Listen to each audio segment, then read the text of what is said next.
The nurse was cutting a strip of gray hair from my sternum when my phone buzzed under my reading glasses.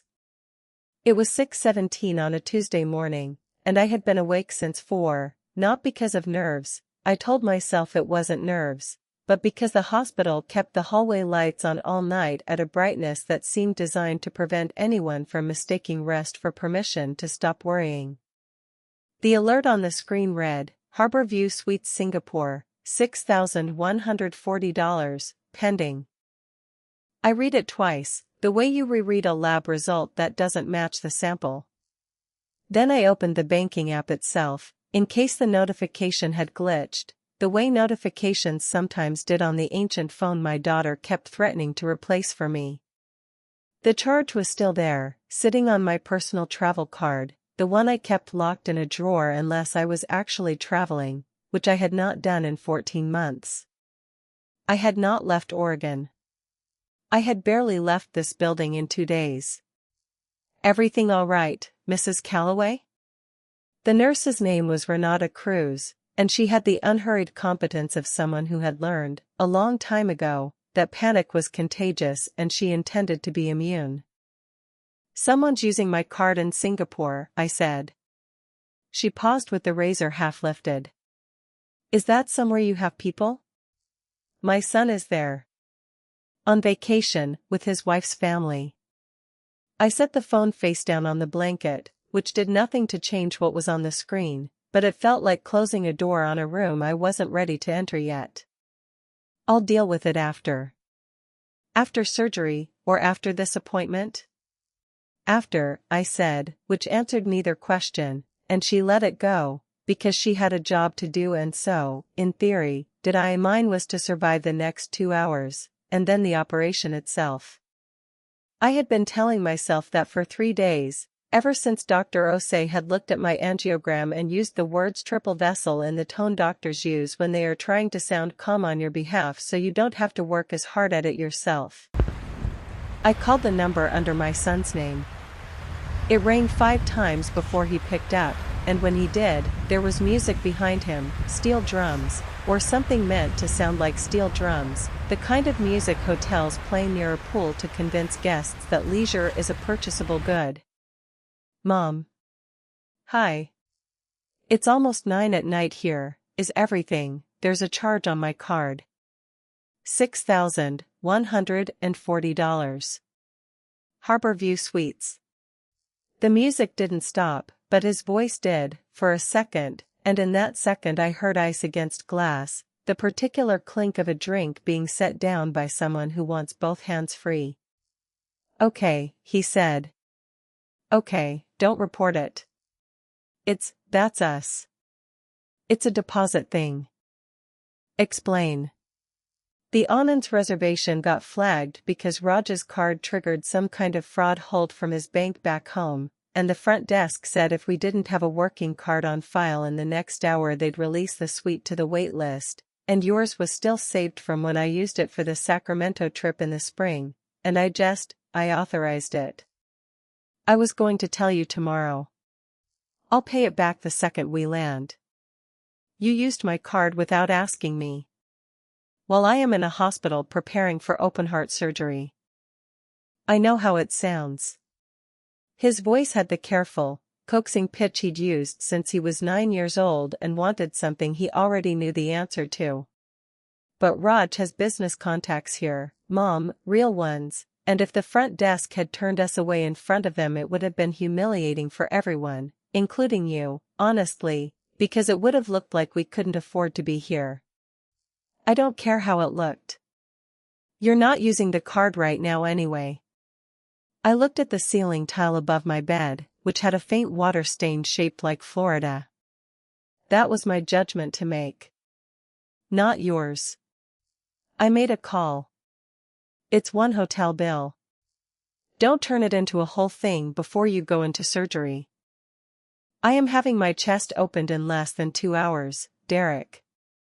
A pause, filled by the steel drums. I know. Priya sent flowers, did you get them? I had. White orchids in a glass cylinder, the card printed by the florist's automated system, thinking of you, Margaret. Feel better soon. Not Mom.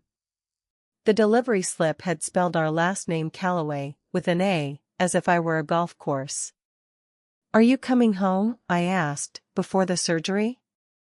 The flights are non-refundable and Dr. Osei told you the prognosis is good. Mom, this trip has been 8 months in the planning. Priya's whole family is here. You can't just leave your father-in-law's business dinner, I said, to sit with your mother while she has heart surgery. That's not fair. No, I agreed. It isn't. He exhaled the particular exhale of a man who believes he is being patient with an unreasonable person. Look. There might be an email coming through from a title company. Cormorant Title, out of Beaverton. It's nothing, just some preliminary paperwork on the Bellwood property, routine stuff. If they call the house, just tell them I'm handling everything until you're back on your feet. What paperwork? Company stuff. Don't worry about it before surgery, you don't need the stress. The line went quiet in the particular way that meant he'd covered the receiver, or stepped further from the music, and then Renata finished the last pass of the razor and set it down, and I realized I had been holding the phone away from my ear without noticing, the way you hold something that has become suddenly, unaccountably heavy. I have to go, I said, and hung up before he could answer. Renata wrote something on my chart and did not look at me when she asked, would you like me to see if Dr. Osei has a few minutes before they take you down? Is that a nurse's way of telling me my numbers just went somewhere they shouldn't? Your pressure's up 11 points since I walked in. She looked at the phone still sitting on my blanket, screen dark now but not forgiven. You look like a woman who just found out about 2 different fires. She was closer to right than I wanted to admit. The Singapore charge was insulting, but it was a simple kind of insulting, a stolen number, a fraud dispute, a Tuesday problem with a Tuesday solution. Cormorant Title was different, and I could not say why except that I had built Calloway Precision Instruments across 31 years out of a converted dairy barn outside Hillsborough, and Calloway Precision Instruments had no active transaction with any title company that I had approved, and I had a feeling, low and mechanical, like the vibration in a bearing about to fail, that someone had decided my absence from the machine shop this week was an opportunity rather than an inconvenience. I should explain what there was to take, because the shape of the theft only makes sense once you understand the shape of the thing it was carved from. I founded the company in 1993 with my husband Walter, 2 second-hand mills, and $11,000 we borrowed against our house without telling either set of parents. We made precision measurement instruments, torque sensors, calibration rigs, the unglamorous machinery that tells other machines whether they are lying about themselves. It is not a business that makes headlines. It is a business that makes hospitals trust their infusion pumps and refineries trust their pressure gauges, and Walter used to say that was a finer kind of headline, the kind nobody reads because nothing went wrong. By the time I was 71, we employed 41 people on 8 acres outside Hillsborough, with 2 buildings, a calibration lab accredited to a standard that had taken us 6 years to earn, and a reputation good enough that competitors called us for advice they wouldn't admit they needed. I held 58% of the voting shares. Derek, as operations director, held 22%. An employee ownership trust, Walter's idea, the year our accountant told him it was either that or an eventual buyer who'd strip the calibration lab for parts, held the rest. The land itself belonged to neither Calloway Precision nor to any operating entity at all. Walter and I had put it into a separate holding company, W&M Land Partners, back in 2004, after a customer's insurance carrier tried to attach our real estate in a product liability suit that had nothing to do with us and everything to do with a subcontractor 3 tiers removed. Our attorney at the time had drawn a small diagram on a legal pad, company here, land there, a lease connecting them like a rope bridge, and Walter had looked at it for a long time before he signed. I remember that evening with more clarity than I remember most of the good ones. Maybe because it was the last year before things got easier and I stopped paying such close attention.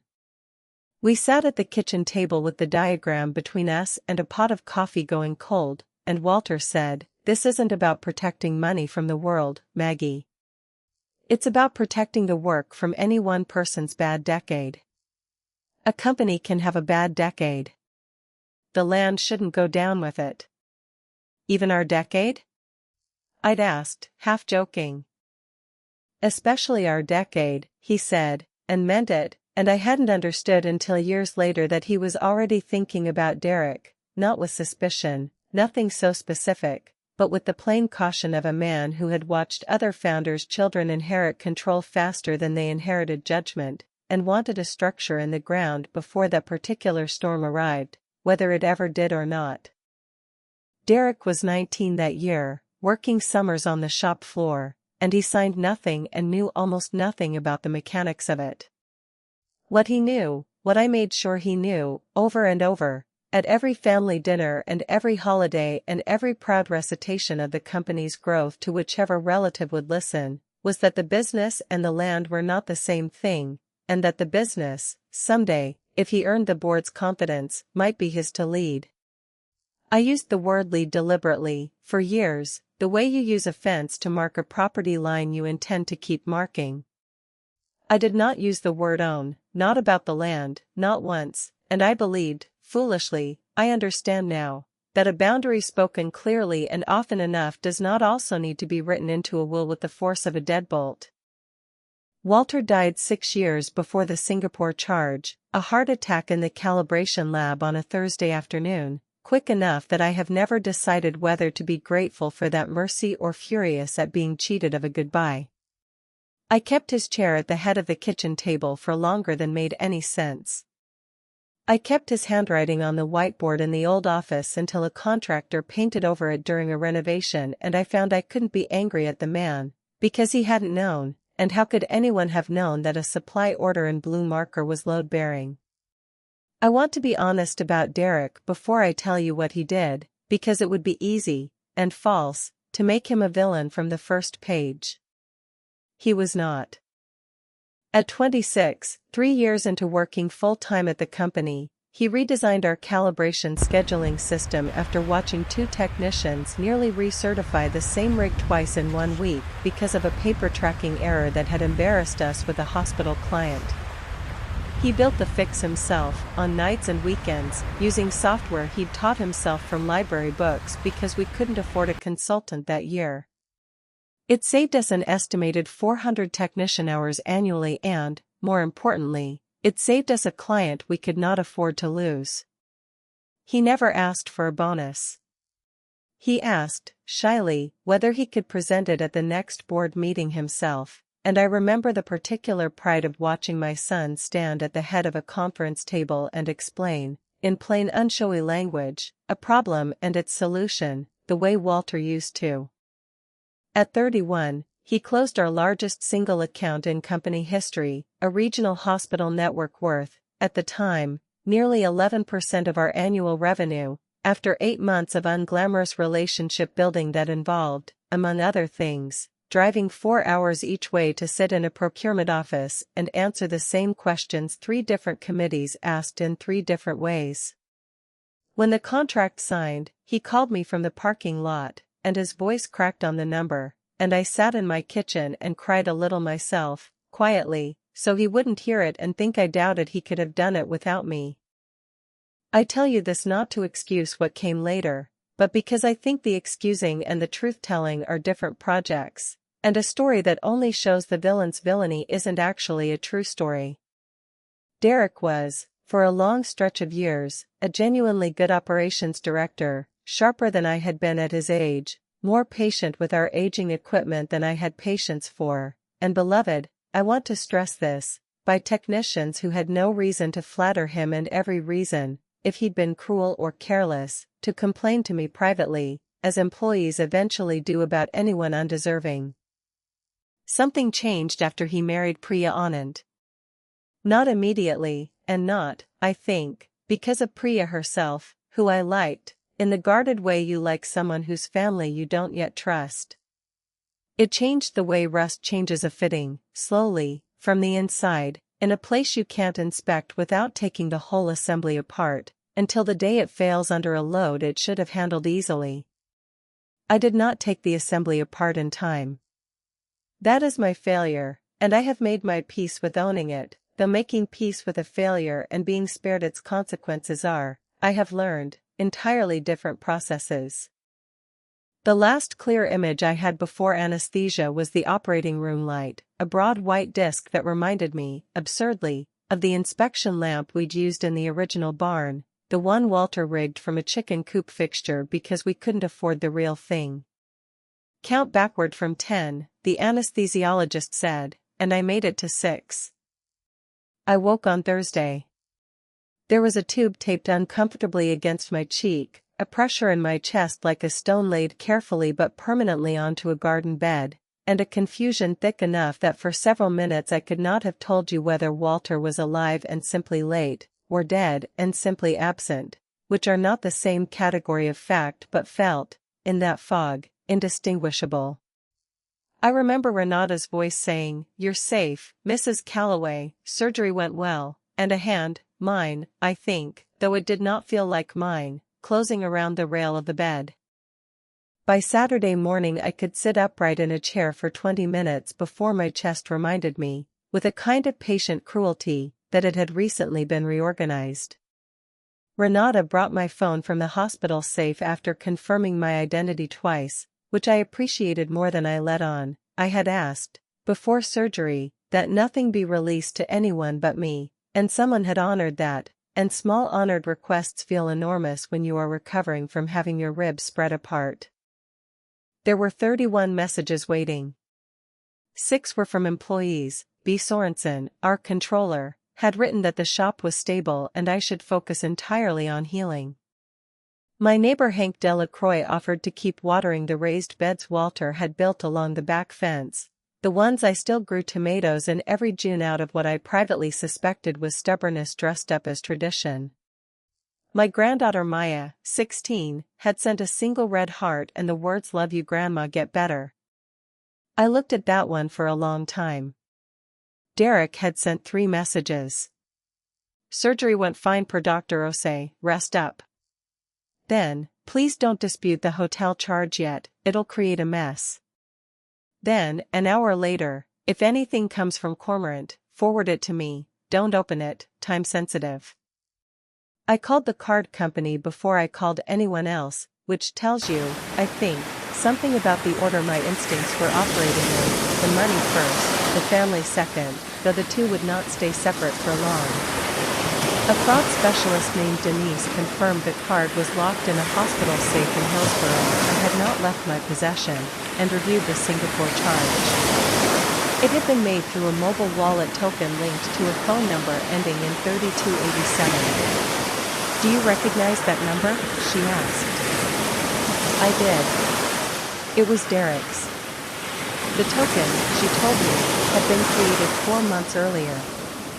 I remembered then, a rental car counter in Sacramento in the spring, my own card refusing to read, Derek saying, easily, "Let me add it to my wallet for this one thing, I'll take it off after."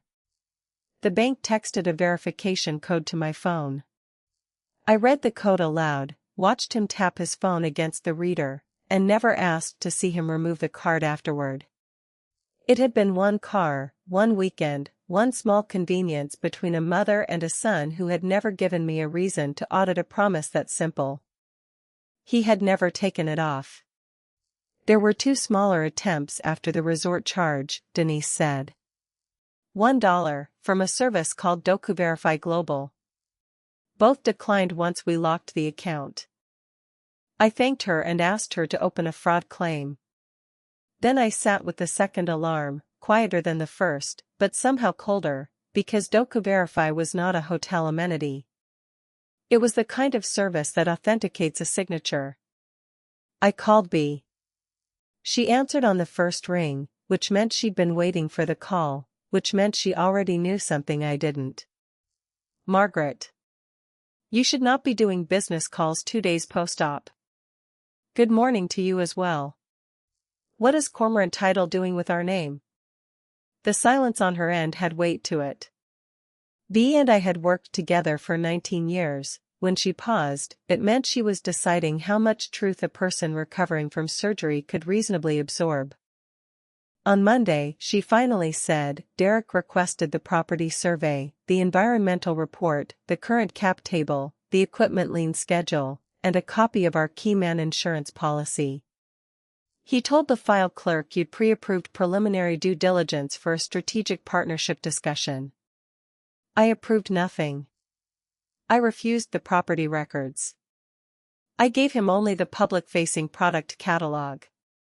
Yesterday he had our IT contractor reset his network permissions so he could access the transaction archive directly. Did he have the authority to request that? As operations director, he can request access for operational reasons. Not to sell the company, Margaret. Has anyone used the word sale? Not to me. But an escrow intake questionnaire came through the general accounting inbox 2 days ago. Subject line, Callaway Precision/Meridian Pacific Holdings, proposed asset acquisition. Derek deleted it from the inbox 11 minutes after it arrived. You saw it anyway. The inbox auto-archives everything before deletion clears. He's forgotten that, or never knew it. A pause. There's something else. A staff memo went out yesterday under your name. It says that due to what it calls your unexpected medical event, Derek has assumed full executive authority until further notice. I looked down at the bruise on the back of my hand from the foreline, purple-yellow against skin that had gotten thinner than I liked to admit. Did anyone believe I wrote that? Some did. Most were too polite to ask. Send a correction. Say I am recovering from coronary bypass surgery, that I remain competent and in command, and that no change in executive authority has been approved by the board. Keep it factual. If Derek wants to contradict it, make him do it in writing, under his own name. I already called Diane Okafor, B said. She can be at the hospital by 4. That was, I would come to understand, the single most important sentence spoken to me that entire week. Diane Okafor had been our attorney for 11 years, since our previous counsel retired to a boat in the San Juans, and she had the particular calm of a person who has spent 2 decades discovering that most emergencies, examined closely enough, are just poorly organized information. She arrived at 4 with a canvas satchel, a paper bag from the Vietnamese sandwich place near the courthouse, and no visible surprise at finding me upright in a chair with a laptop balanced awkwardly on a rolling tray. You look terrible, she said, by way of greeting, setting the sandwich bag on the tray. They opened my sternum 4 days ago. That explains some of it. She sat, pulled reading glasses from her collar, and read every message I could reconstruct from memory before opening her own laptop. Did you sign anything at all this week? Anything, however small. A hospital consent form.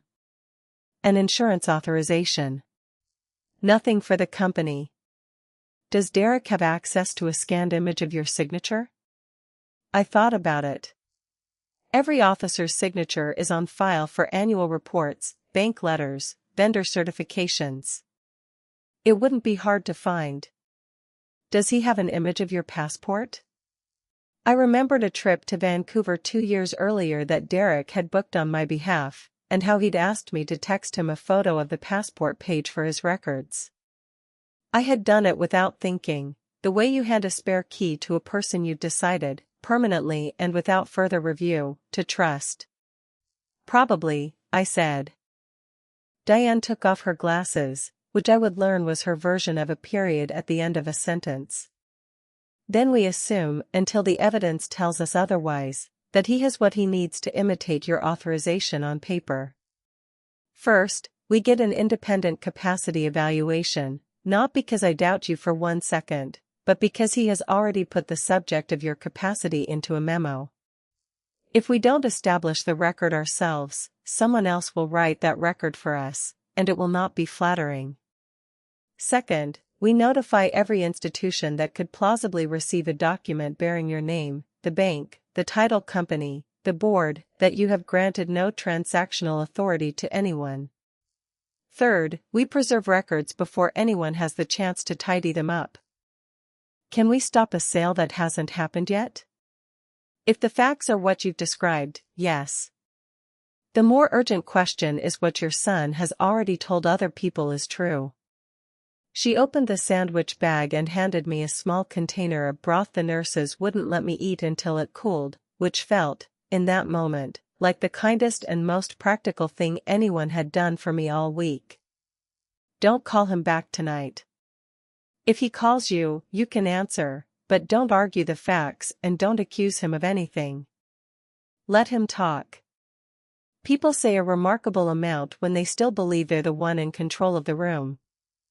At 5:30, Dr. Osei arranged for a neuropsychologist unaffiliated with either my company or my family to evaluate me the following morning. Standard protocol, he said, for any post-surgical dispute involving legal capacity, though I suspected Diane had made a call that made the scheduling move faster than standard protocol usually allowed. By 6 the next morning, B had forwarded the archived escrow email, with its full header and attachments, through a secure link Diane's office had set up overnight. What was in those attachments changed the shape of the problem entirely. The letter of intent ran 12 pages.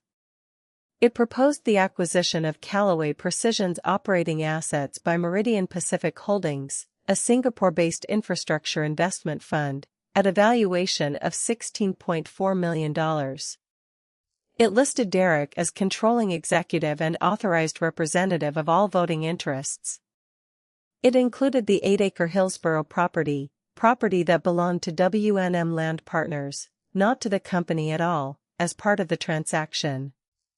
A fee schedule near the back showed an origination and regional advisory payment of $1.1 million payable at closing to a firm called Anand Bridge Consulting, formed 6 weeks earlier and controlled, according to the filing, by Raj Anand, my daughter-in-law's father.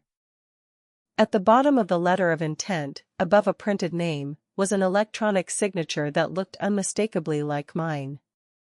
The timestamp read Tuesday 10:14 a.m. Pacific Time.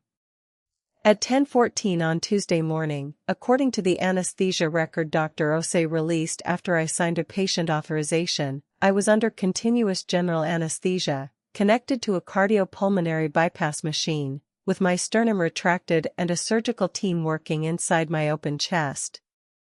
I had received induction medication at 8:02 a.m. and did not regain consciousness until nearly 2 o'clock that afternoon. I had not signed anything. I could not have signed anything. The letter was non-binding and could not, by itself, transfer either the company or the land. But someone had placed my name on it to open diligence, support a claim of shareholder approval, and create momentum toward a transaction I had never authorized, while I was, in the most literal sense available to modern medicine, unconscious. Diane looked at the hospital monitor still displaying my vitals, then at me, and said, quietly, "This is why we preserve everything, starting now, before anyone has a chance to reconsider what they've already said." She was careful, almost stubbornly careful, not to let me leap from evidence to conclusion faster than the evidence itself could carry me. "This proves someone placed your signature on the document while you were incapable of consent," she said. "It does not, on its own, prove who did it, or that it was Derek's hand on the keyboard rather than someone else's. Suspicion is not evidence, Margaret. Even when suspicion is wearing a name tag." She downloaded the electronic audit trail attached to the letter of intent, which listed the signing device only by an internet address, and sent it that afternoon to a forensic digital examiner her firm used in commercial disputes. Then she asked me to locate the original working file on our servers without opening or altering it, so that whatever had happened could be reconstructed later, cleanly, by someone whose job was reconstruction rather than grief. That evening, my granddaughter sent me a photograph. Maya was 16, old enough to notice when adults were lying, young enough to still believe, some stubborn residual part of her, that pointing out the lie should be sufficient to make it stop. In the picture she stood in a pale blue dress on a hotel terrace, the Singapore skyline lit up behind her like something built specifically to be photographed. Derek and Priya stood beside her. Raj and his wife sat at the head of a long table beneath a printed banner that read Meridian Pacific, a new partnership. My grandson Theo, 11, raised a glass of what I hoped was sparkling cider toward the camera. In front of Derek sat a dark leather folio, and propped against it, a small printed card, Derek Calloway, Chief Executive Officer, Calloway Precision Instruments. Derek had never been chief executive of anything. I was chairman and CEO. He was operations director, a title he had earned honestly, over 11 years, and apparently decided, over the course of 1 week in a hotel banquet hall, to simply replace with a better one. Maya's message underneath the photo said, "Grandma, were you supposed to be here? Dad told everyone your doctor said you couldn't travel. Uncle Raj said the dinner was celebrating your retirement. I didn't know you retired." I typed and deleted 3 different answers before I settled on the truth, small and load-bearing. "I have not retired, sweetheart. You haven't done anything wrong. Please don't argue with anyone about it, and please don't go through anyone's things looking for more. Stay safe. Call me anytime." 3 dots appeared, disappeared, appeared again. Then, Mom said I shouldn't bother you because the surgery left you confused. I looked at the ceiling, and then at Diane, who had stayed later than either of us intended. "They're telling my granddaughter I'm confused." "Answer simply," Diane said. "Don't recruit her into an argument that belongs to adults." I wrote, "I am tired and sore, but I understand exactly what is happening. I love you. We'll talk properly when you're home." Maya sent back a red heart, and then a second photograph, the printed dinner menu, 6 courses, and at the bottom, in a script font someone had clearly paid a graphic designer to select, "Hosted with love by the Calloway Anand family, in celebration of a new chapter." I counted the place settings in the first photo. 12. I counted the people who actually built anything at that table. 1. If you were generous about Priya's contributions to the marriage. 0. If you were counting contributions to the company being sold. The $6,000 charge had not rescued a family vacation from an awkward moment at a front desk. It had helped fund the dinner at which my son introduced his wife's family as partners in a business they did not own, using a title he did not hold, at a valuation calculated, in part, on land that had never belonged to the company at all. Dr. Priyanka Sethi, the independent neuropsychologist, spent 90 minutes with me the next morning. She asked me to remember a list of 5 unrelated words. She asked me to draw a clock face and set the hands to 10 past 11. She asked me to explain the practical difference between a promise and a contract, and what I would do if I smelled smoke in a crowded theater, and why a person might reasonably decline a transaction that appeared, on paper, to be profitable. Because the price isn't the only term that matters, I told her. And because profitable can still mean someone else absorbs a risk they never agreed to. She made a small note and did not smile, exactly, but something in her face eased. That's a fairly specific answer. I've spent 31 years reading what people put after the dollar figure, I said. It becomes a habit you can't turn off just because you're tired.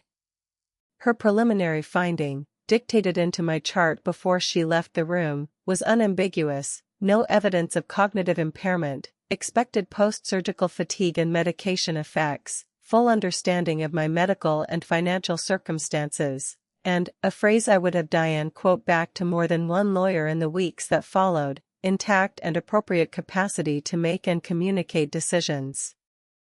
4 days later, the Digital Examiner gave Diane a preliminary result. The signing address belonged to a commercial network serving the Harborview Suites and several neighboring businesses.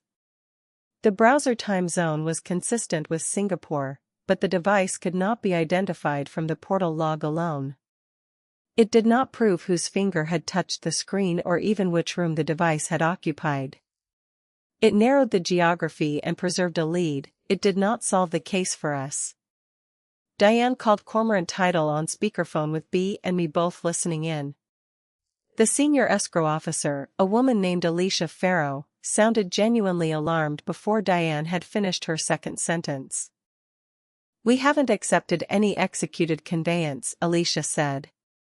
"We received a preliminary package from Mr. Calloway's counsel and instructions to prepare for a closing next Friday. There's no deed in escrow yet." "What counsel?" Diane asked.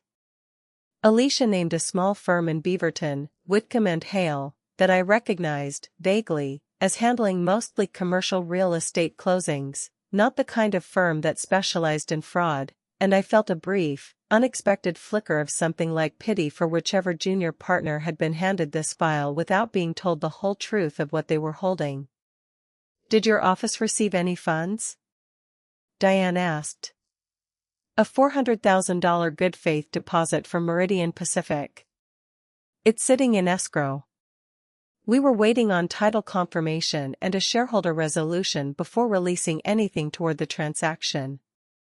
"Don't release it," Diane said. "We're freezing activity pending verification, and I'll follow up in writing within the hour." A pause, and then Alicia's voice changed register, the sound of someone about to say a thing they'd been dreading having to say. "There's something you should know, Ms. Okafor. The package we received includes a physician's letter. It states that Mrs. Calloway suffered an acute neurological event following her surgery." Diane looked at me. "Whose signature is on it?" Alicia read the name. "Dr. Farid Anand, Raj's younger brother, a concierge physician with a practice in Scottsdale. I had met him exactly once, at Derek and Priya's wedding, where he had spent a memorable 15 minutes explaining to me, unprompted, why my choice of wine was likely contributing to inflammatory markers he could not actually have measured from across a reception hall. He had never examined me. He had never spoken to me about my health, before or after the surgery, in any capacity. The letter was dated Wednesday, the day after my operation, when I was still intubated and no one outside my treating team was in a position to assess either my recall or my legal capacity. I laughed once, which hurt considerably more than I expected. "They used Priya's uncle. He may have been given false information," Diane said, already writing. "You keep offering people an exit through their own ignorance. I keep separating what we can prove from what your anger, understandably, wants to add to the pile. That's how we make sure the exit only fits the people who deserve it." The physician's letter, when Cormorant forwarded it that afternoon, turned out to be carefully worded. It did not diagnose me or declare me incompetent. It stated that, based solely on information provided by immediate family, I might experience ordinary post-operative confusion and recommended postponing significant decisions until my treating physicians could evaluate me. The phrase "designated successor" appeared only in Derek's cover email, not in Dr. Anand's letter. That distinction mattered. The letter was irresponsible advocacy from a doctor who had never examined me, but it was not the forged declaration of incapacity Derek's email had made it sound like. The plan had not begun in a panic after my collapse.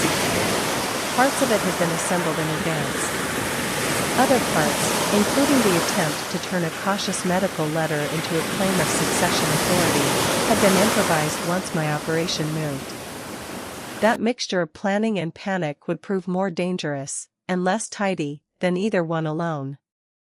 I want to move quickly through the confrontations that followed, not because they didn't happen, they did, at length, over days that felt like weeks, but because they mostly said the same things in different orders. Derek called and told me I was ruining an opportunity worth more than I understood. I told him someone had forged my signature during a surgery I nearly hadn't survived. He told me the timing was unfortunate. Priya, on one call, told me I had humiliated her family in front of an international partner. I told her that partner had been introduced to a false company he did not control. What actually moved the case forward was not a confrontation. It was a recording. Meridian Pacific recorded substantive due diligence calls after an automated warning. Its general counsel did not simply hand those recordings to us. Farah Osman first required a written preservation demand, proof of my voting control, and a limited confidentiality agreement that allowed disclosure to our board, insurer, and investigators but not to competitors or the press. Meridian's position was careful. It had been shown false authority, but it would not waive its own rights merely to help us prove who supplied it. The most important one was 9 days before I collapsed. On the call, Farah asked whether I, Margaret Calloway, would personally execute the property transfer. Derek answered that I would sign when the full value was in front of me. Farah pressed, that wasn't the same as current authorization. Raj interjected that my health was declining, that Derek was the designated successor under the family plan, and that they were simply formalizing documentation that already reflected reality. Farah asked what would happen if I refused outright. Priya's voice, on the recording, answered first. She won't refuse once Derek has temporary control. And if she gets emotional about it, there are medical options to protect the transaction. Then Derek's voice, calm, almost businesslike, my mother has delayed this for years. Once she is in recovery, interim authority will let us keep diligence moving. If the deposit and financing are already committed when she comes back, the rational choice will be to ratify what is in place. When she comes back, she will ratify what is in place. He had said this 9 days before I collapsed, when the operation was still scheduled a month out. After I fainted in the parking lot outside the calibration lab on Monday, my cardiologist moved the procedure to the following morning. Derek and Priya were already in Singapore for preliminary meetings. My collapse did not create their plan, it forced them to accelerate it, badly, before the safeguards they had hoped to pressure me into waiving were ready. The overlap between Singapore and my operation had been accidental. What was not accidental was Derek's decision to treat that accident as permission. The plan had originally depended on pressure after a scheduled recovery. When my body changed the calendar, he changed the method. I listened to that portion of the recording 3 times before I asked Diane to stop it. I don't need to hear the rest today, I said. You don't, she agreed, and turned it off without argument, which was, from Diane, its own kind of mercy. The board convened on Friday, 10 days after my surgery, in the small conference room above the calibration lab, with independent counsel, a sharp, unsentimental attorney named Joanna Reyes, retained specifically to chair the meeting so procedural arguments couldn't derail the substance, sitting at the head of the table. Dr. Osei had told me not to return to work for another 3 weeks, so I attended by video, propped against pillows in my own kitchen with Diane beside me and B and our plant manager, Marcus Ito, present in the conference room itself. Gus Ferris joined by video from Sedona. Gus was 79, a retired mechanical engineer who had invested in the company during our first real expansion in 1999 and had sat on the board ever since, mostly quiet, occasionally decisive in the specific way of a man who had spent 40 years around machinery and had learned exactly how much slack a system could tolerate before it failed. He was the 3rd director, alongside myself and B. Derek arrived 8 minutes late with a new attorney, Nathan Voss, and Priya, who was informed at the door that she could remain only as a potential witness, since she held no board seat and no company authority. She moved to a chair against the wall without argument, which told me she had already been coached on which battles were worth fighting that day. You could have come in person, Derek said, looking at my image on the screen. My surgeon advised against it. Convenient. Medical commentary isn't on the agenda, Joanna said, not looking up from her notes. The agenda concerns officer authority, document authenticity, related party payments, and the proposed Meridian Pacific transaction. Mr. Calloway, do you contend that your mother electronically signed the letter of intent at 10:14 in the morning while she was under general anesthesia and connected to a bypass machine? Derek's attorney leaned toward him, but Derek answered before the whisper landed. No. Did you authorize the use of her signature image? I authorized the transaction in principle, months ago. She's known this was coming. That isn't what I asked. A long pause. Not, specifically, no. Who placed it on the document? Priya spoke from the wall before anyone called on her. I uploaded a signature file Derek gave me. It was a non-binding letter of intent. I believed I had authority. Whose authority? Joanna asked. Silence answered that question more thoroughly than any words could have. My concentration failed before the meeting did. The lines on Joanna's agenda began to double, and Diane asked for a 10-minute recess before I had the sense to request one myself. I lay flat on the kitchen sofa while she checked the timing of my medication and refused to discuss strategy. When we resumed, B presented the financial records.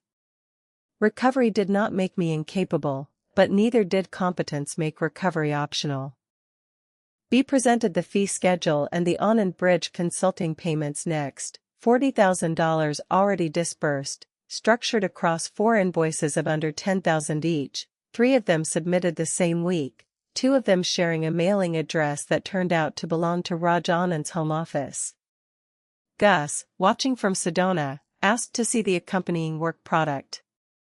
There was almost none, 14 pages of a market report that Marcus, reading it aloud, discovered still referenced, in 2 uncorrected paragraphs, an unrelated Midwest agricultural equipment manufacturer, evidence that someone had recycled a template from a different client without reading it closely enough to strip the wrong name out. We paid $40,000, Gus said, with the flat, humorless laugh of a man doing arithmetic he didn't enjoy, for a report about a company that isn't us. You paid for access, Derek said. Introductions have value that doesn't always show up as a deliverable. You paid your father-in-law, B said. The facts accumulated the way they do in an audit, not as one damning page, but as the pattern the pages made when laid beside each other. The late-night archive access. The altered succession draft, an old, limited document I had signed years earlier, allowing Derek to earn up to 15% of my shares over time against specific performance targets, which someone had edited to read all voting interests and attached a lifted signature image to. The fabricated board resolution bearing 3 directors' signatures, none authentic. The cover email that turned a cautious, second-hand medical letter into a claim that I had already lost authority. Each document still required authentication. Together they were sufficient for the board to stop the transaction and commission an independent audit. They were not yet sufficient to tell us who had created each one. Gus did not let suspicion substitute for procedure. I am prepared to stop the deal, he said, but I am not prepared to have the minutes say we have already decided who committed a crime. Those are different votes. Joanna agreed. The suspension resolution would cite undisclosed conflicts, false assertions of authority, and the need to preserve records. It would not call Derek a forger. The transaction could be rejected because no valid approval existed, regardless of who had manufactured the invalid documents. For 20 uncomfortable minutes, the meeting became less satisfying and more lawful. I resented the distinction until I understood that it protected me too. If the evidence later contradicted my greed, the company would not have converted my greed into a corporate finding. Joanna called for a vote on 4 resolutions, suspending Derek as operations director pending an independent forensic audit, revoking any transactional authority he had claimed, rejecting the Meridian Pacific transaction outright and instructing Cormorant to return the buyer's deposit, and authorizing disclosure to our insurer, our bank, and, if counsel determined it necessary, law enforcement. Gus voted yes. B voted yes. I voted yes. The resolutions passed 3-0. The Employee Trust's independent trustee then gave the separate written consent required under our shareholder agreement for the resolutions affecting ownership structure. That consent was not a fourth board vote. Derek had no vote. He never had. Operations directors don't sit on the board unless elected separately, and he never had been, though I suspect he had spent years behaving as though the inheritance he expected had already cast a ballot on his behalf, long before anyone actually offered him one. So that's it, he said to my image on the screen, once the votes were recorded. 16 years at this company. 39 years as your son. And you erase me in one meeting. You're suspended, I said. Not erased. And you called it a board meeting yourself, before you knew how it would end.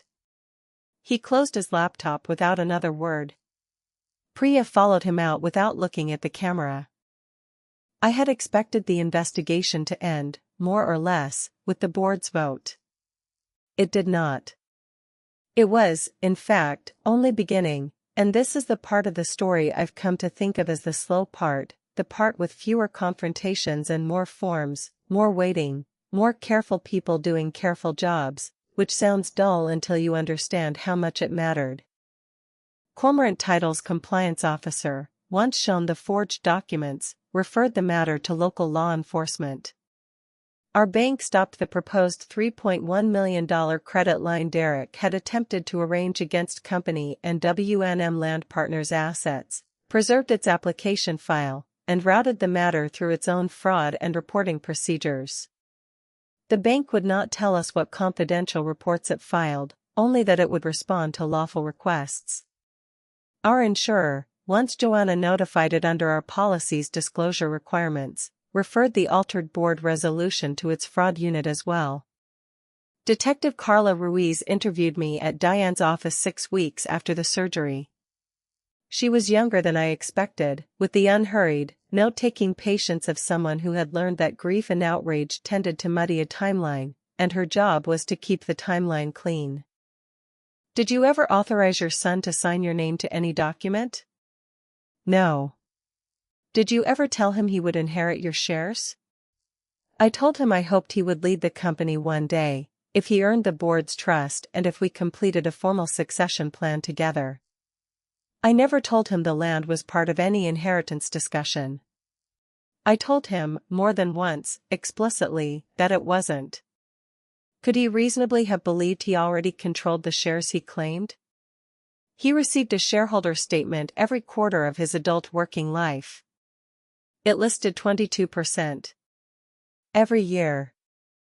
In writing. Do you believe his wife directed him, or that he directed himself? I thought about the recording, she will ratify what is in place, and about Priya's voice suggesting medical options, and about how neatly the two of them had seemed to divide the labor of the plan, Derek supplying the company's internal machinery, Priya's family supplying the introductions, the money, and the doctor's letter. I think they encouraged each other, I said. He understood the company well enough to make it look weak on paper when it wasn't. She understood how to make her family's involvement look like generosity instead of extraction. Neither one needed the other's excuse. They just found it convenient to share the blame.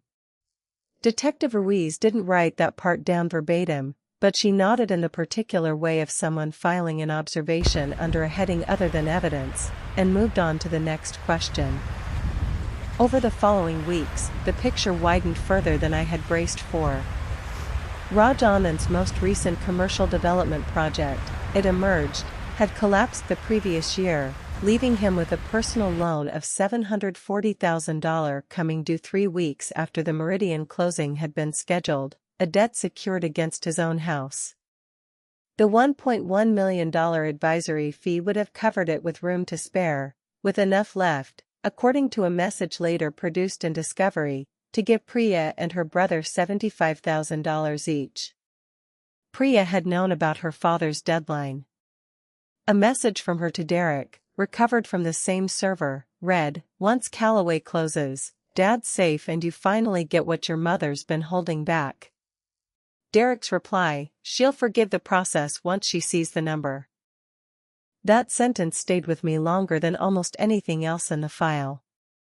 He had built the entire plan on the assumption of my eventual forgiveness, the way a developer builds on land he doesn't yet own, confident the deed will follow the construction rather than the reverse. I want to pause here, in the slow middle of this story, and say something I did not say to Detective Ruiz, or to Diane, or even fully to myself until much later, sitting alone at my kitchen table with a cold cup of coffee and a legal pad I'd started using for lists that weren't really about groceries. I had spent years teaching Derek, without ever intending the lesson, that my no was the opening move of a negotiation rather than its conclusion. When he was 28 and wanted help with a roof repair he could have financed himself, I said no, and then, after 4 days of increasingly plaintive phone calls, I paid for it. When Maya needed a deposit for a school trip that Derek and Priya could genuinely have covered but preferred not to dip into savings for, I said no, and then said yes 11 days later, telling myself it was about Maya and not about ending an uncomfortable silence at the next family dinner. When Priya's car needed a transmission replaced the same month Derek had asked me for a company bonus advance and I'd refused both, I held the line on the bonus and folded on the car within a week. None of those individual decisions were catastrophic. Taken one at a time, they were the ordinary elastic generosity of a grandmother, a mother, a woman who had more than she needed and liked, genuinely liked, being able to ease things for people she loved. But taken together, across 2 decades, they had trained everyone in my family, including me, to understand my boundaries as provisional. Something to be waited out, rather than respected on first mention. I do not believe this excuse is forgery. A boundary that gets renegotiated after 4 days of phone calls is still, categorically, a different thing from a boundary that gets erased with a stolen signature during unconsciousness. But I have come to believe that the second could not have been attempted with such confidence if the first hadn't spent years quietly teaching my son that my no was soft ground, and that persistence, applied consistently enough, eventually found the load-bearing yes underneath it. I did not reach this understanding quickly, or gracefully. I reached it the way you reach most difficult understandings, slowly, resentfully, and only after the cost of not understanding it had already been paid in full.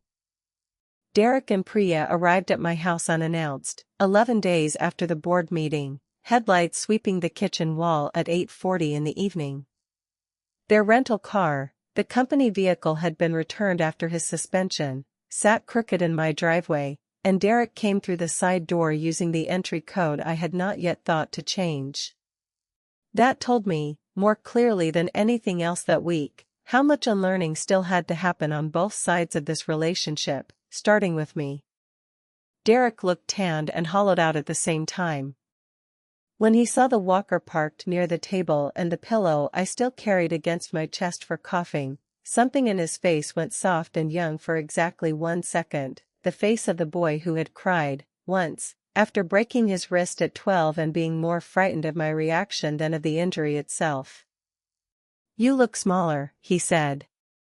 "Surgery removes confidence before it removes weight."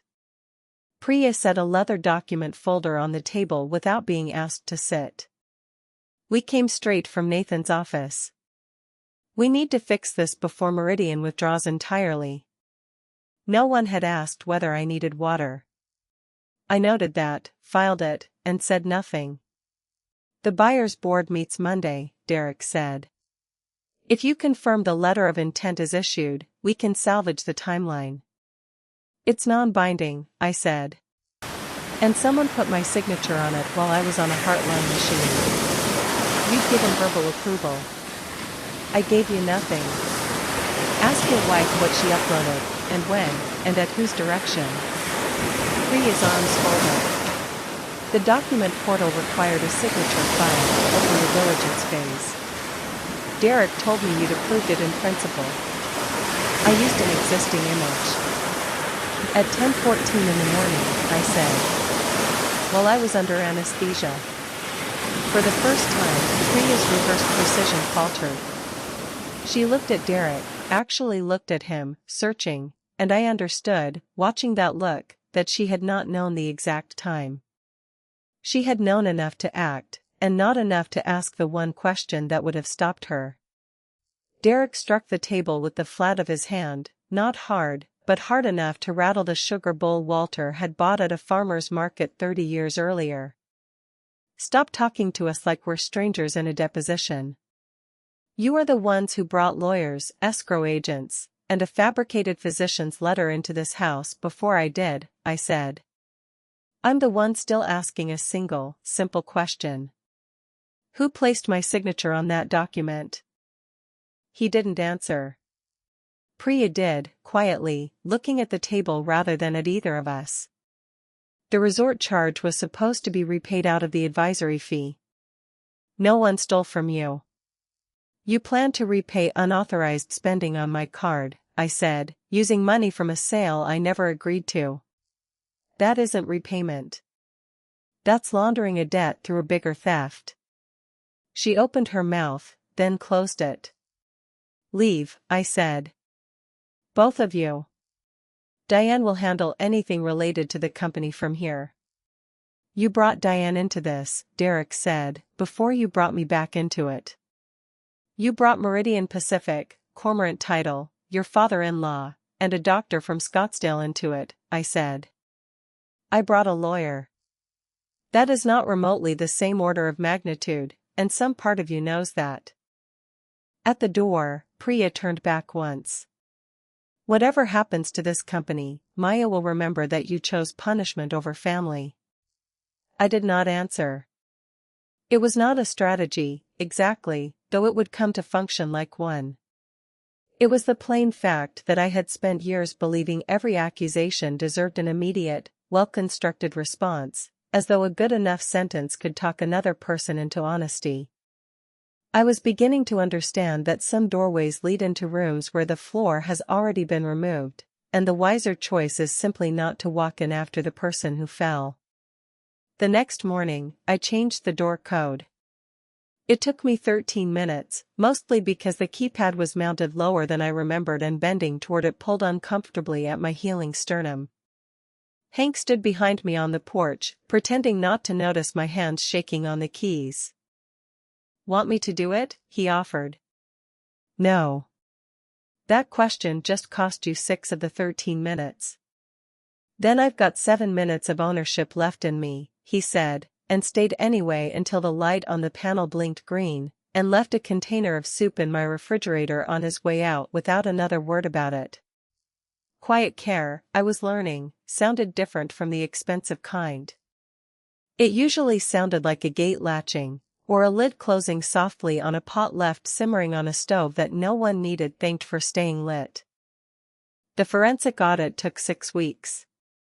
B found the first significant discrepancy in travel expenses, $21,300 in airfare charged to a corporate card and classified as Market Development, Pacific Region, covering 7 passengers, only one of whom, Derek, was an employee. The approval had gone through a temporary account created under my name. The surviving logs placed its creation on the administrative network during a period when my calendar showed me off-site, but they did not identify a single machine. That distinction frustrated me and pleased Diane.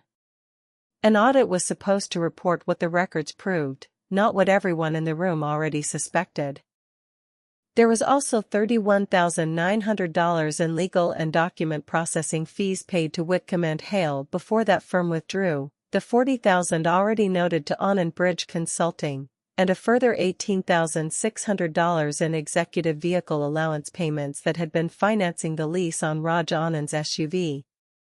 Total identified unauthorized or undisclosed related party spending reached $111,800, a number that did not include the $1.1 million advisory fee, because the sale never closed, the $3.1 million credit line, because the bank never funded it, or the $400,000 deposit, because Meridian recovered it in full. Prevention has a way of looking, on paper, like nothing happened at all. The audit also revealed something I had not expected: the company was not, and had never been, in any real financial distress. Derek had told Meridian we needed urgent capital to replace aging equipment and meet backlogged orders. In fact, our cash position was the strongest it had been in a decade. He had manufactured the appearance of urgency by delaying our monthly collections reporting and quietly moving $165,000 into a reserve account. The board's standard monthly package never surfaced. Why make the company look weaker to a buyer who was already interested? I asked B. To justify the credit line, she said. And your removal. Or because Raj told him a rescue story moves faster than a succession story. The email archive did not contain a confession. It contained the language people use when they want a record that will sound harmless later. Raj wrote, "The buyer needs to understand the cost of delay, especially against payroll and equipment replacement." Derek replied, "I will revise the presentation around near-term obligations and exclude reserves that are not available for operations." The reserves were available. Derek knew it. B had confirmed it with him in writing 2 weeks earlier. That was the message that finally, fully, stopped me from telling myself he had merely been swept along by his in-laws. They had encouraged him, certainly, and offered him a faster inheritance than Patience would have, but he had understood, with professional precision, exactly which numbers he was distorting and why. He had used skills I had personally taught him, at this very company, to manufacture pressure against the woman who'd taught them to him. Diane and I put together a civil settlement offer before filing suit, because I wanted, if it was possible, to resolve this without a courtroom taking permanent custody of what remained of my family. Derek would resign all positions, certify the return or destruction of any confidential data, contribute to restitution of the $111,800 alongside the other responsible parties, and sell his 22% stake at an independently determined valuation, not discounted as punishment, but with his portion of investigation and restitution costs offset against the proceeds. The employee trust would have first right to purchase half the shares. The company would redeem the remainder over 5 years, structured so the buyback wouldn't threaten payroll or jobs. In exchange, the company would settle its civil claims, though we could not, and would not pretend to, promise that regulators, the bank or Meridian would decline to pursue their own. Derek rejected it within 2 hours. His attorney's response accused me of using a health crisis to force a below-market buyout, characterized the related party payments as legitimate business development costs, and claimed the forged documents merely reflected an oral succession understanding between mother and son. It demanded reinstatement, back pay, and immediate resumed negotiation with Meridian. The next morning, Priya posted a long statement to a private family group chat that eventually made its way to me secondhand, through a cousin who apparently felt I ought to see it.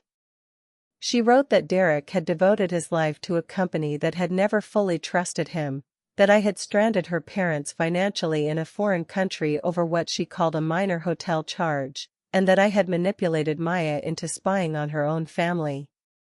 She asked relatives to pray that my pride wouldn't destroy what should have been Derek's legacy. Several relatives called me that week, agitated, asking whether I could really believe my own son had done what I was accusing him of. I did not join the argument in the group chat. Instead, I sent each caller the same 3 sentences: I did not authorize the resort charge, the company sale, or the use of my signature. Independent records confirm the signature documents were created while I was under general anesthesia. This matter is now in the hands of counsel, and I won't be discussing my grandchildren. My cousin Frank told me that sounded cold. It's accurate, I said. Within 10 days, most of the calls stopped. Priya's version of events required people to believe that a woman recovering from open-heart surgery had somehow independently arranged for a bank, a hospital, a title company, a forensic examiner, and a buyer's own compliance recording to all corroborated illusion. Sympathy, I've found, can stretch to cover a great deal of ambiguity. It struggles badly against 5 independently corroborating institutions. Washington County's financial crimes investigators opened a formal case 10 weeks after my surgery, after receiving referrals from the title company and our bank and a separate report from Meridian's counsel.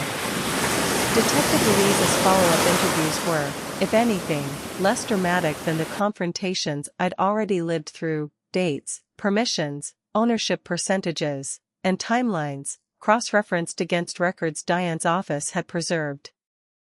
Once the audit was complete and the criminal investigation could no longer be dismissed as a negotiating tactic, Derek returned to the civil terms he had rejected. The final agreement used an outside valuation, allocated the $111,800 according to the audit's findings, transferred half his shares to the employee trust, and placed the company's redemption of the remainder on a 5-year schedule. It did not by silence, alter evidence, or bind any public agency. It settled the company's claims and nothing else. Raj Anand's financial situation, once examined independently, explained a great deal that had nothing directly to do with me. His personal loan came due, the house he'd pledged as collateral was sold before foreclosure could complete the process. He and his wife entered a personal bankruptcy filing that had, in the strictest legal sense, nothing to do with our company's civil case, though the timeline made the connection obvious to anyone paying attention. I want to be clear that I did not cause those consequences by declining to sell my company. Those debts existed long before my surgery. I simply stopped being willing to become the mechanism by which someone else's bad decade got quietly absorbed into mine.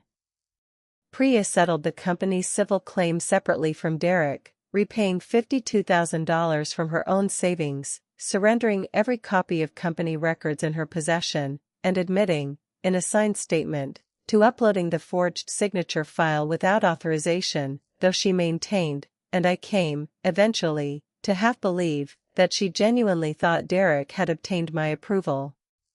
She and Derek separated 7 months after the trip.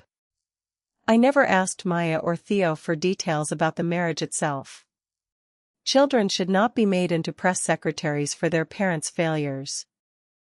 A Washington County grand jury, 4 months after the surgery, returned indictments alleging first-degree forgery and fraudulent use of my credit card, along with counts arising from the false business records and financial statements submitted with the credit application.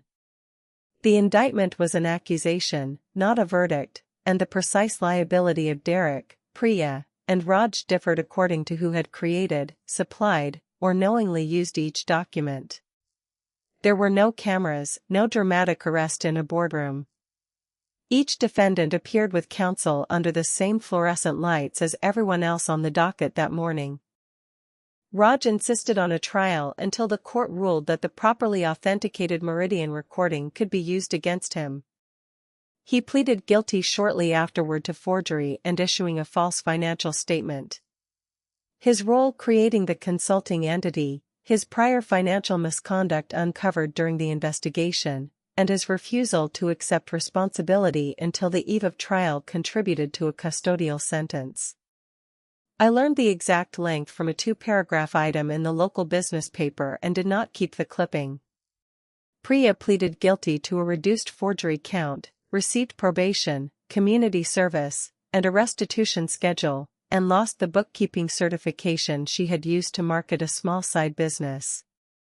Her attorney argued she had acted under family pressure.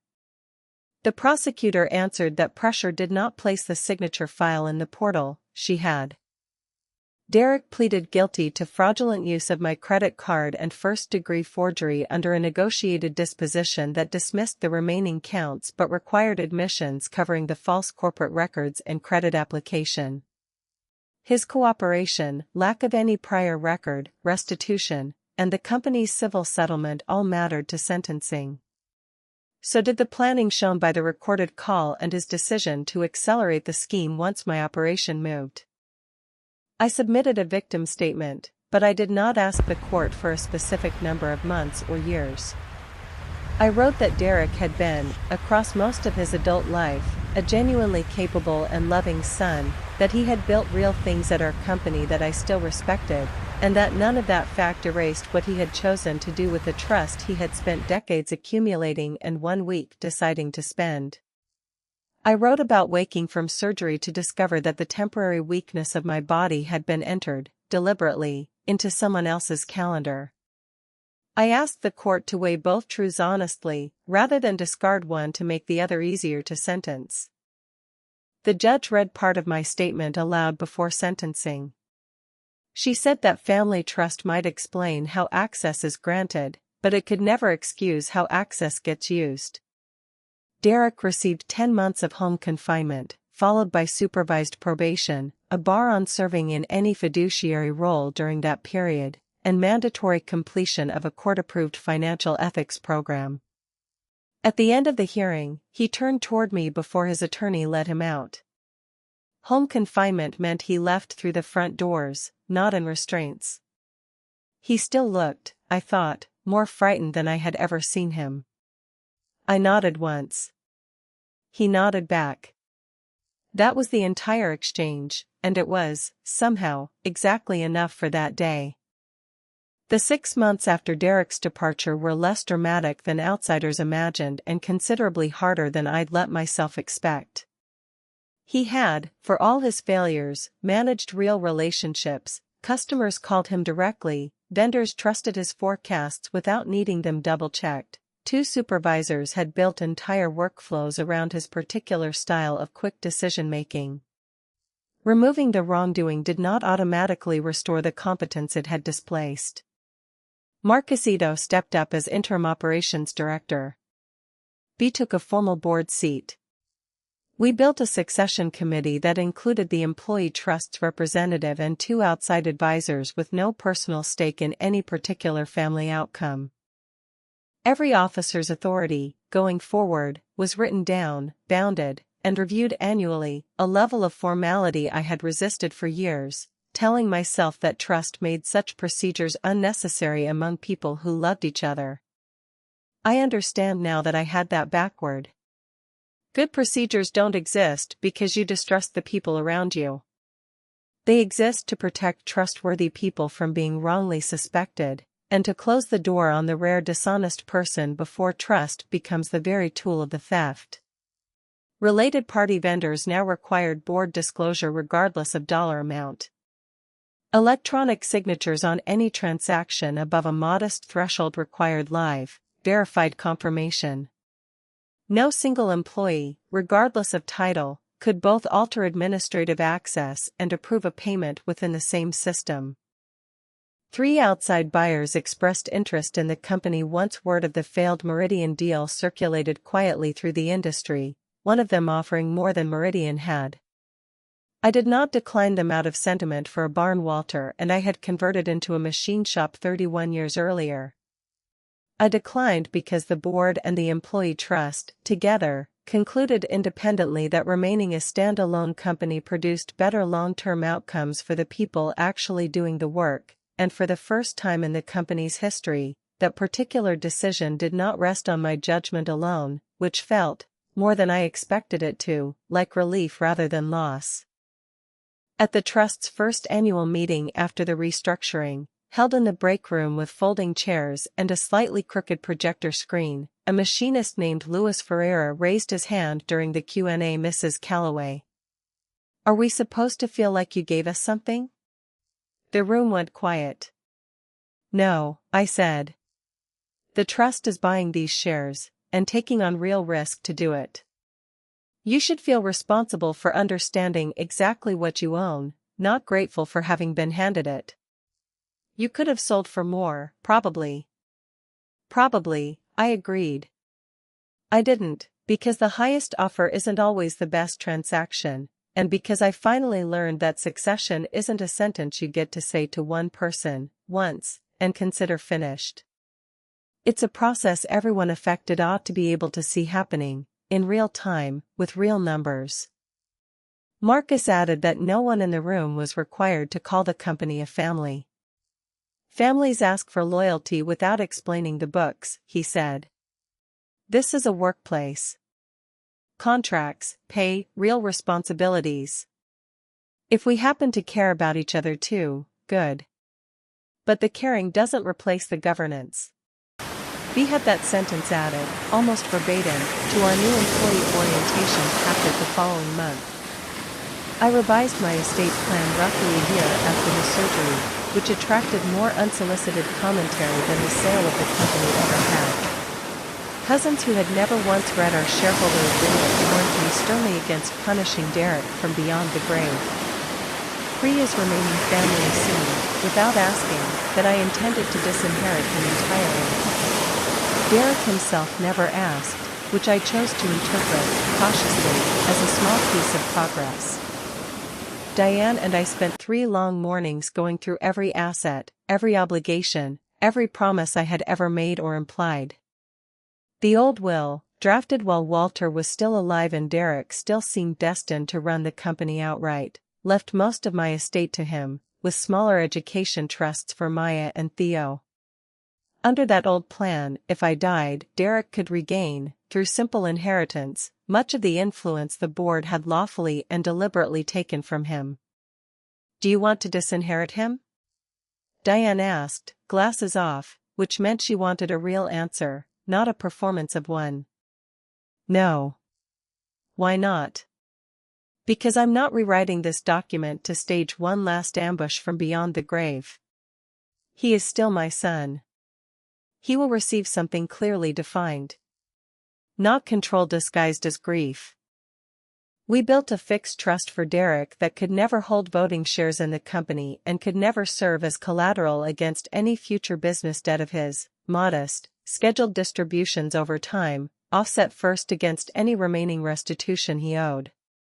Maya's and Theo's education trusts remained equal, independent, and entirely unconditioned on their relationship with me going forward, because I did not want love, in this family, to ever again masquerade as a financial instrument. My remaining company shares transferred to the employee trust under a documented valuation formula, insured sufficiently that no future emergency could force a distress sale. W&M Land Partners moved into a separate stewardship trust whose sole stated purpose was to lease the Hillsborough property fairly, maintain it responsibly, and offer the operating company a purchase option, but only with the employee trust's explicit approval, and never as collateral for anyone's ambition, however dressed up in family language it arrived wearing.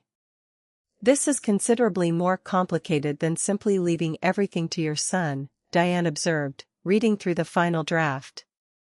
So was building the company in the first place, I said. Complexity can fail, too, of course.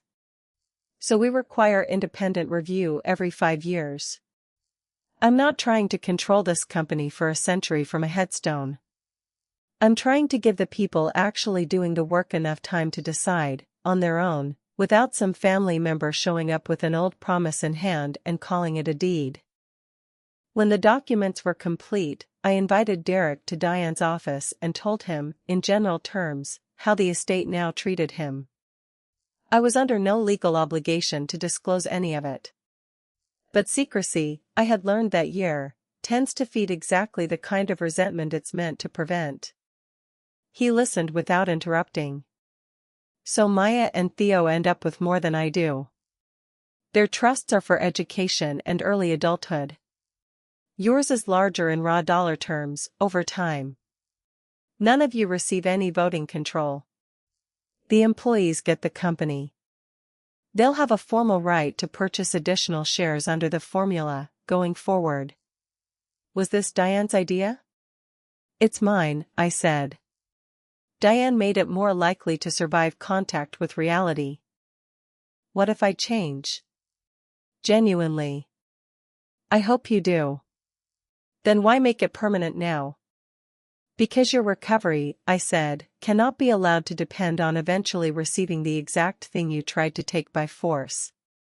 And this company can't be allowed to become the ongoing referendum on whether I've decided to love you again. He sat with that for a long moment. Would Dad have done it this way? There was no honest answer available to that question, delivered by a living woman on behalf of a man 6 years dead, in a room otherwise full of the consequences of choices he'd never had to witness. Your father would have insisted on documents this precise, I said. Beyond that, neither of us gets to use him as a deciding vote anymore. Derek nodded slowly. Thank you for telling me directly. It was, I think, the only genuinely appropriate response available to him in that moment, and he managed it without asking me to change a single figure on the page in front of him. During his home confinement, Derek could work remotely in a role his supervision required be non-financial and carry no signing authority of any kind. He found a position with a logistics firm in Idaho, analyzing warehouse routing schedules, a job that paid considerably less than his old title at Callaway Precision and offered him no authority over anything larger than a delivery calendar. According to a comment his new supervisor later made, almost in passing, to Diane during an unrelated call, he had proven careful, punctual, and unusually attentive to the exact boundaries of his approval limits. I did not know, hearing that, whether to laugh or to grieve, and eventually decided the honest answer involved a measure of both. He wrote to me monthly. The first 3 letters were arguments dressed up as apologies. Raj had manipulated him, he wrote. Priya had been terrified of losing her parents' house. My own years of delay had made him desperate enough to act unilaterally. Each letter closed with the words "I am sorry," but the paragraphs preceding those words arranged the blame so carefully, distributed across so many other people, that the apology had nowhere solid left to land. I answered once, briefly. I have read your letters. I will answer properly when you can describe your own choices without making someone else the subject of every sentence. The 4th letter, when it finally came, was 6 lines. I used your card because I believed I could repay it before you were strong enough to make me answer for it. I used your signature because I believed the outcome would eventually erase the method.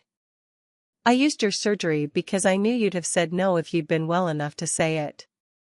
Raj encouraged it. Priya helped carry it out. I chose it. I am sorry. I put that letter in the same cedar box where I keep the last card Walter ever wrote me, and did not answer for 2 weeks. When I finally did, I wrote, "This is the first letter that gives us something true to stand on. Keep standing there." Forgiveness did not arrive that day. Trust, certainly, did not arrive with it. But something in the contempt I'd been carrying began, slowly and without ceremony, to loosen its grip, and I was more grateful for that loosening than I expected to be, because contempt, I discovered, has a way of feeling like protection while it quietly requires the person who hurt you to remain present in every single room of your life, indefinitely, without ever having to actually earn re-entry. A year after the surgery, Derek asked to meet at a public park where he'd once learned to ride a bicycle, his home confinement finished, his probation ongoing but no longer requiring supervised contact for family visits.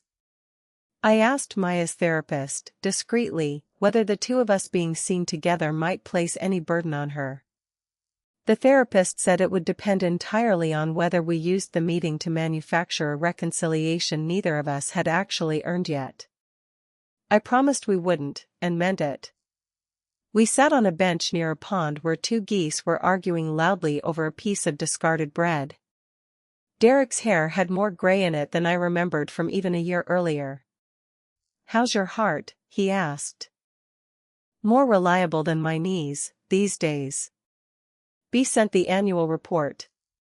"Good year." "She's required to send it, under the terms of your redemption payments." "I know," he said.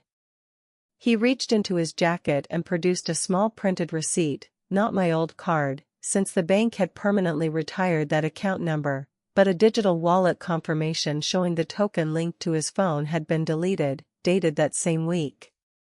I should have done this in Sacramento, honestly. Long before Singapore. "Yes," I said. "You should have." He handed the receipt across. I folded it once and gave it back to him. "Keep it," I said. "You need the reminder considerably more than I do." He put it away carefully. I'd been trying to understand why I thought repayment made permission unnecessary in the first place. "Have you gotten anywhere?" "In my head, you always had more than you needed. More money, more time, more authority than any one person required. Taking a little felt temporary, reversible, like borrowing rather than stealing. The amount was never really the boundary I was crossing." He watched the geese. "I understand that now. I don't love understanding it. But I understand it. I thought of every roof, every school trip, every transmission I'd quietly paid for after holding out for less than 2 weeks against gentle, persistent pressure. I taught you that persistence eventually reached my wallet," I said. "I own that part of this. I did not, however, teach you to forge consent when persistence finally, rightly, failed." "No," he agreed. "You didn't. That part was entirely mine.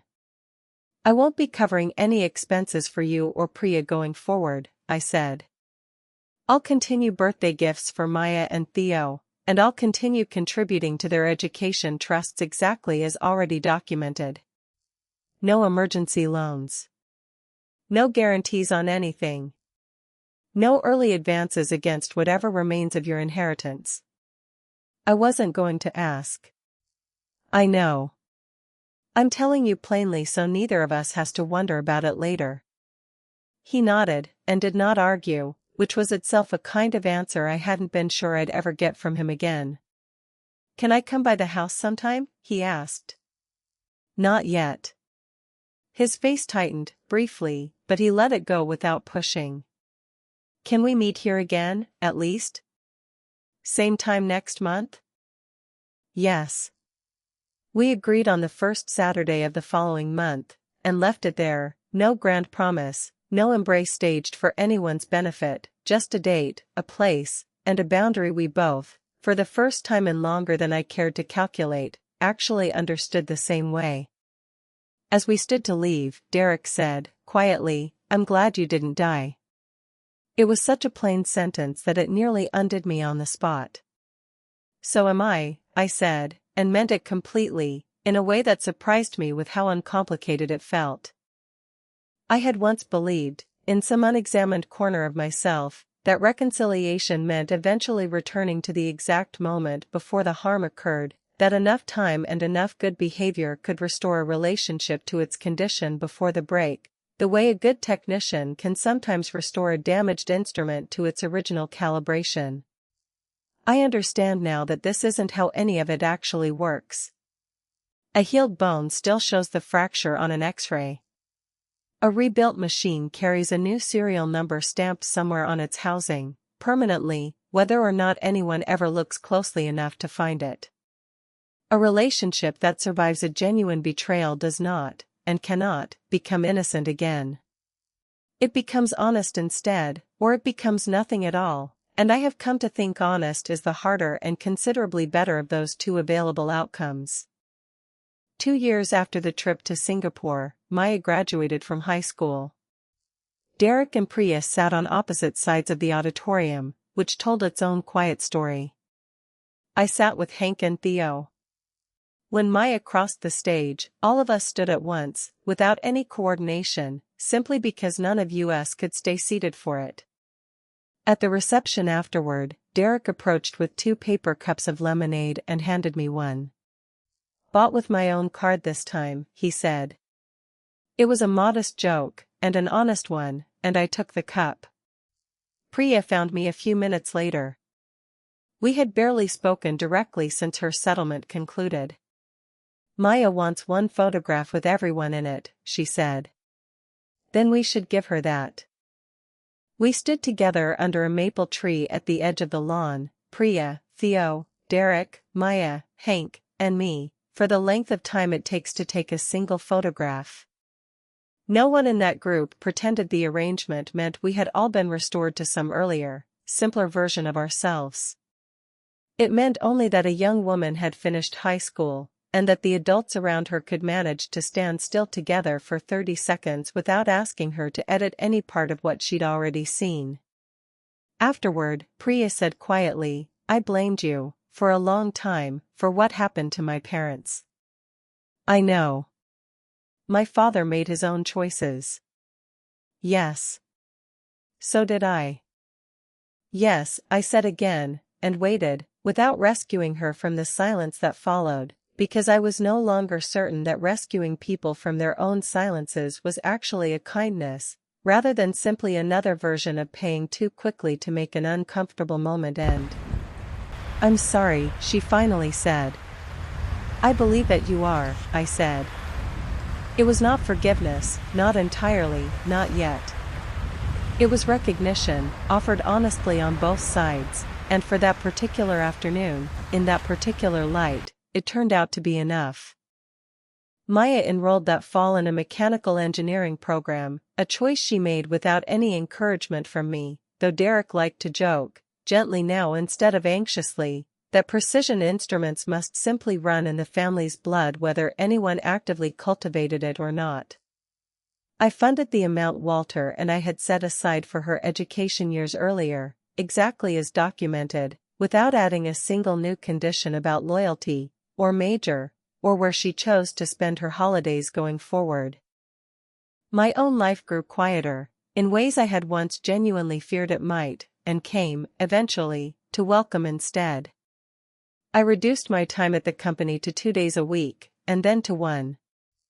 I joined a woodworking group at the community center and built small boxes that were considerably more precise than they were beautiful, which felt, somehow, appropriate.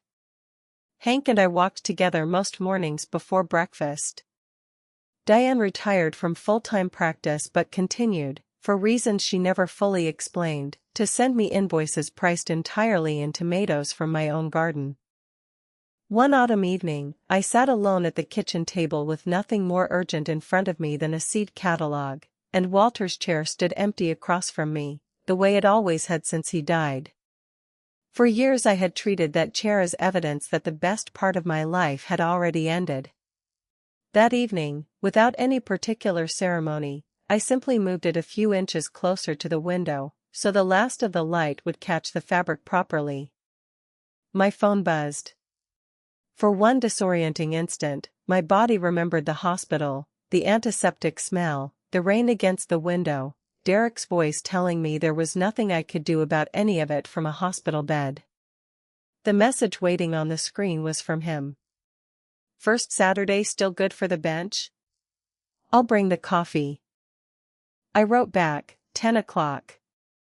"Bring your own card." He answered with a single word, "Understood." I smiled at that, though I was careful, even then, not to mistake the smile for a guarantee of anything beyond itself.